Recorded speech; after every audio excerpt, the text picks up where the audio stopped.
on a Friday and Saturday night, I would say 95% or 99% of my jobs on those nights are alcohol or drug related. You know, if someone's drunk too much and they're vomiting on the sidewalk, and all of a sudden that becomes my problem, whereas for 5 hours before, all of their mates are enticing them and encouraging them and let's have more shots and things like that.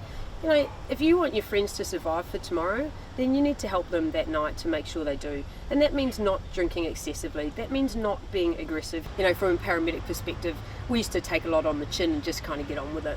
Now the culture is changing for the better, and paramedics are actually standing up, and our colleagues in the emergency departments, you know, we're standing up and saying, actually, this isn't good enough.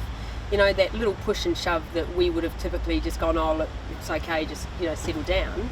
Where now that push and shove has progressed to a point where it's a really decent push and you're slammed against a vehicle or whatever. And I think, you know, so we're all standing up saying, no, that is an assault.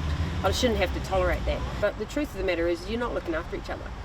You're not. You're letting your friends get into horrible situations, you know, endangering them and other people. And it's not good enough at the end of the process to just throw your hands up in the air and go, oh, well, wasn't my fault, I can't remember it. Geez, what a good night, but I can't remember it, so obviously I've got no responsibility in it.